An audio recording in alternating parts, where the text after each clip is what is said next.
Continuons ce journal sur un terrain de football, non pour parler compétition, mais bien de réinsertion sociale par le football.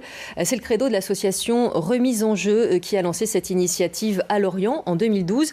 Depuis, une dizaine de structures ont ouvert en Bretagne, dont l'une à Fougères en décembre. 15 jeunes en difficulté ont démarré une formation de 8 mois au programme football le matin et école l'après-midi. Le but, reprendre un rythme de vie, reprendre confiance en soi pour ensuite trouver du travail ou une formation qualifiante. Voyez ce reportage de Benoît Levaillant et de Vincent Bars. Cet homme n'est pas un entraîneur et ces jeunes gens ne sont pas des footballeurs. Robert Salin, ex-joueur professionnel, a créé en 2012 l'association Remise en Jeu.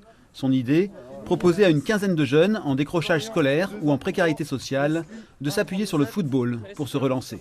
Je m'étais aperçu qu'il y avait une corrélation chez les jeunes entre ceux qui étaient bons à l'école, qui avaient un potentiel scolaire, et ceux qui étaient bons au sport collectif.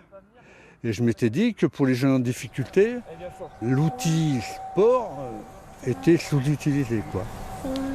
Le sport contient tous les ingrédients de la vie sociale, familiale, professionnelle. À Fougères, 15 jeunes de 16 à 25 ans ont été recrutés via la mission locale. Depuis décembre, ils se retrouvent tous les matins sur ce terrain de la ville. Leslie n'est pas footeuse, mais apprécie ce sport pour la cohésion de groupe et la confiance en soi. Dans la vraie vie, il y a des trucs où on ne peut pas vraiment gérer, mais quand on est au foot et tout, on fait des exercices qui ressemblent à des choses de dehors. Donc moi, j'essaie de prendre ça et de le mettre dans ma vie pour essayer de continuer à avancer. Jason, lui, sort de 3 années passées dans la rue. Depuis qu'il a intégré la formation, il touche une indemnité de 840 €, il a une chambre en foyer et des copains. C'est très bien pour moi. Puis remise en jeu, ça me permet de me remettre dans des lignes de vie à peu près basiques, on va dire, avec des horaires fixes, des temps de roulement différents aussi chaque jour. Donc c'est quelque chose qui m'apporte beaucoup. Ouais. L'après-midi, tous se retrouvent dans une salle de cours, en ville.